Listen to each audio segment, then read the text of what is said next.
मित्रों, सादर जय श्री कृष्ण। हमारे YouTube चैनल में आप सभी का बहुत बहुत स्वागत है। मैं हूं आपके साथ विशाल शास्त्री। देव शनि आषाढ़ी श्री विष्णु शयन उत्सव चतुर्मास देवशयनी एकादशी व्रत 2023 पूजा पारणा एवं व्रत कथा।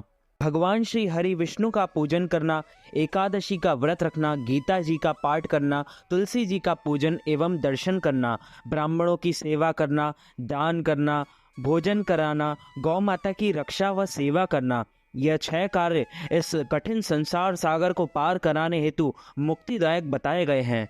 पूरे वर्ष में 24 एकादशी आती है, लेकिन जिस साल अधिक मास या पुरुषोत्तम आता है उस साल 2 एकादशी अधिक यानी कुल मिलाकर 26 एकादशी आती है। प्रत्येक महीने में 2 बार, एक कृष्ण पक्ष व दूसरी शुक्ल पक्ष, दोनों में ही एकादशियों का भिन्न भिन्न महत्व हमारे पुराणों एवं धर्म ग्रंथों में बताया गया है। एकादशी का व्रत भगवान श्री लक्ष्मी नारायण जी का परम प्रिय व्रत है। एकादशी का व्रत करने से मनुष्यों के कई जन्मों के पाप जड़ से नष्ट हो जाते हैं तथा पुण्यों का उदय होता है। जब मनुष्य के जन्म जन्मांतर के पाप नष्ट हो जाते हैं तभी उन्हें सांसारिक एवं भौतिक सुखों की प्राप्ति होती है। इस बार आषाढ़ मास के शुक्ल पक्ष की देवशयनी एकादशी तिथि का आरंभ 29 जून 2023 को सुबह 3:29 से हो जाएगा। वह एकादशी तिथि का समापन 29 और 30 जून 2023 की रात्रि 2:42 पर होगा। अतः जो शुद्ध एकादशी होगी वह 29 जून 2023 गुरुवार को ही रहेगी। इसी दिन सभी भक्तजनों व माताओं बहनों को व्रत रखना चाहिए एवं देवशयनी एकादशी व्रत का पारणा अर्थात व्रत खोलने का सही समय पारणा मुहूर्त 30 जून 2023 शुक्रवार को सुबह 5:52 से लेकर 7:52 तक व्रत खोलना है, अर्थात इस दौरान व्रत का पारणा कर लेना चाहिए। अगले दिन यदि कोई और व्रत करना है जैसे प्रदोष, मंगलवार, ऐसे में फल, जल या फलाहारी वस्तु से आप व्रत का पारणा जरूर कर सकते हैं। जो भक्त एकादशी का व्रत करते हैं उनको दशमी से लेकर द्वादशी तक कुछ महत्वपूर्ण नियमों का पालन करना चाहिए। दशमी के दिन एक समय शुद्ध एवं सात्विक भोजन करें। इस दिन चावल, लहसुन, प्याज, मांस, मदिरा, मसूर दाल, कटहल की सब्जी का उपयोग नहीं करना चाहिए। दशमी के दिन पराय अन्न अर्थात दूसरे के घर का भोजन नहीं करना चाहिए। शहद नहीं खाना चाहिए। ब्रह्मचर्य व्रत का पालन करते रहना चाहिए। एकादशी के दिन सुबह जल्दी उठकर स्नान करके पूजा अर्चना करें। एकादशी व्रत का संकल्प धारण करें। उसके बाद सूर्य भगवान को अर्घ्य दें, माता पिता को प्रणाम करें, तुलसी जी का पूजन करें, गौ माता का पूजन करें। इसी दिन अन्न नहीं खाना चाहिए, केवल फलाहार करें। सर्वोत्तम फलाहार गाय का दूध व फल होते हैं। इस दिन आप झूठ ना बोलें, क्रोध ना करें, लड़ाई झगड़ा एवं वाद विवाद बिल्कुल ना करें। ब्रह्मचर्य व्रत का पालन करना चाहिए। दाढ़ी कटिंग व शेविंग ना करें। किसी का भी आप अपमान या अनादर ना करें। दिन में ना सोए, रात्रि जागरण करें। पूजन पाठ करके ब्राह्मण के मुख से ही एकादशी व्रत कथा का श्रवण करें। कथा सुनने के बाद उन्हें दक्षिणा भी प्रदान करें एवं शुभ मुहूर्त में एकादशी के अगले दिन ही व्रत का पारणा करें। इस बार देवशयनी एकादशी 29 जून 2023 गुरुवार को। बोलो श्री लक्ष्मी नारायण भगवान की जय।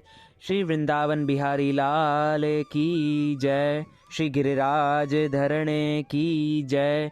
श्री बालकृष्ण लाल की जय। श्री श्याम सुंदर यमुने महारानी की जय। जगत गुरु श्री वल्लभाधीश की जय। श्री गोसाई जी परम दयाल की जय। श्री गुरुदेव की जय। लाडले लाल की जय। आज के आनंद की जय। धर्मराज युधिष्ठिर ने कहा, हे केशव, आषाढ़ शुक्ल एकादशी का क्या नाम है? इस व्रत के करने की विधि क्या है और किस देवता का पूजन किया जाता है?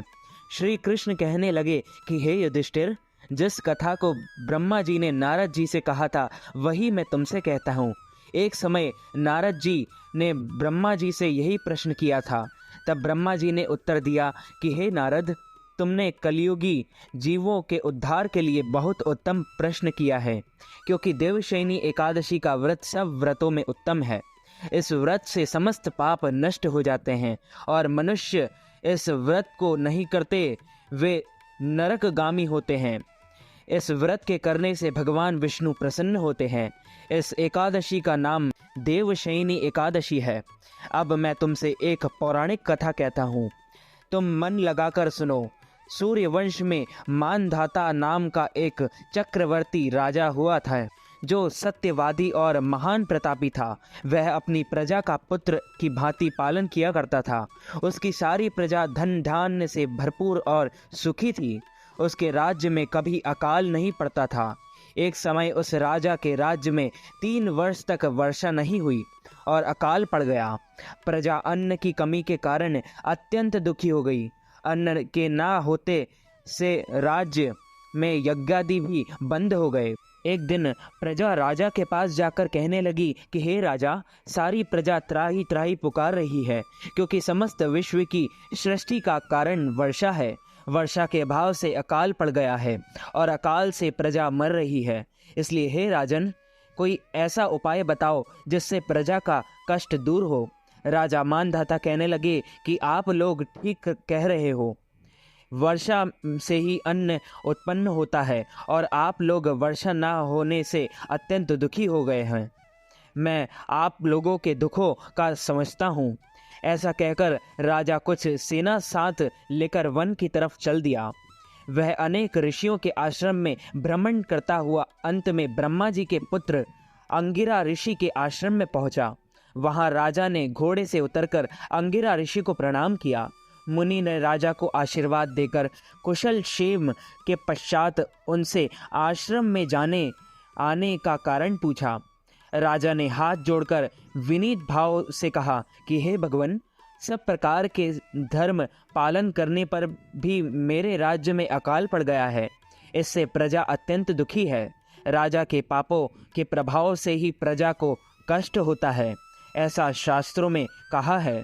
जब मैं धर्मानुसार राज्य करता हूँ तो मेरे राज्य में अकाल कैसे पड़ गया, इसके कारण का पता मुझको अभी तक नहीं चल सका। अब मैं आपके पास इसी संदेह को निवृत्त कराने के लिए आया हूँ। कृपा करके मेरे इस संदेह को दूर कीजिए, साथ ही प्रजा के कष्ट को दूर करने का कोई उपाय बताइए। इतनी बात सुनकर ऋषि कहने लगे कि हे राजन, यह सतयुग सब युगों में उत्तम है। इसमें धर्म को चारों चरण सम्मिलित है, अर्थात इस युग में धर्म की सबसे अधिक उन्नति है। लोग ब्रह्म की उपासना करते हैं और केवल ब्राह्मणों को ही वेद पढ़ने का अधिकार है। ब्राह्मण ही तपस्या करने का अधिकार रख सकते हैं, परंतु आपके राज्य में एक शूद्र तपस्या कर रहा है। इसी दोष के कारण आपके राज्य में वर्षा नहीं हो रही है। इसलिए यदि आप प्रजा का भला चाहते हो तो उस शूद्र का वध कर दो। इस पर राजा कहने लगा कि हे महाराज, मैं उस निरपराध तपस्या करने वाले शूद्र को किस तरह मार सकता हूँ? आप इस दोष से छूटने का कोई दूसरा उपाय बताइए। तब ऋषि कहने लगे कि राजन, यदि तुम अन्य उपाय जानना चाहते हो तो सुनो। आषाढ़ मास के शुक्ल पक्ष की देवशयनी नाम की एकादशी है। एकादशी का विधि पूर्वक व्रत करो। व्रत के प्रभाव से तुम्हारे राज्य में वर्षा होगी और प्रजा सुख प्राप्त करेगी, क्योंकि इस एकादशी का व्रत सब सिद्धियों को देने वाला है और समस्त उपद्रवों को नाश करने वाला है। इस एकादशी का व्रत तुम प्रजा, सेवक तथा मंत्रियों सहित करो।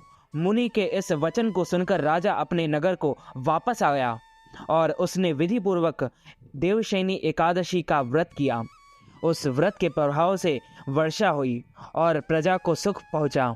अतः इस मास की एकादशी का व्रत सब मनुष्यों को करना चाहिए। यह व्रत इस लोक में भोग और परलोक से मुक्ति को देने वाला है। इस कथा को पढ़ने और सुनने से मनुष्य के समस्त पाप नाश हो जाते हैं। अच्युतं केशवं रामनारायणं कृष्णदामोदरं वासुदेवं हरि श्रीधरं माधवं गोपिकावल्लभं श्रीजानकीनायकं श्रीरामचन्द्रं भजे जानकी मनोहरं सर्वलोकनायकं श्रीशङ्करादिसेवितं पुण्यनामकीर्तनं श्रीराम राम राम राम राम नामतायकं रामकृष्ण वासुदेव भक्तिमुक्तिदायकं रामकृष्ण वासुदेव भक्तिमुक्तिदायकं। बोलो श्री लक्ष्मी नारायण भगवान की जय। श्री वृंदावन बिहारी लाल की जय। श्री गिरिराज धरण की जय। श्री बालकृष्ण लाल की जय। श्री श्याम सुंदर यमुने महारानी की जय। जगत गुरु श्री वल्लभाधीश की जय। श्री गोसाई जी परम दयाल की जय। श्री गुरुदेव की जय। श्री लाडले लाल की जय। आज के आनंद की जय। मित्रों, हमारे इस ज्ञानवर्धक वीडियो को अधिक से अधिक लोगों तक शेयर कीजिएगा, लाइक कीजिएगा, कमेंट कीजिएगा और यदि अभी तक आपने हमारे और आपके YouTube चैनल को सब्सक्राइब नहीं किया है तो सब्सक्राइब ज़रूर कर लीजिएगा। और यदि आपका कोई एकादशी से संबंधित कोई भी प्रश्न हो तो आप हमें इंस्टाग्राम पर आचार्य विशाल जी के नाम से हमारी आईडी है, उस पर मैसेज करके आप हमें अपना प्रश्न भेज सकते हैं। आप सभी को सादर जय श्री कृष्ण, सादर धन्यवाद।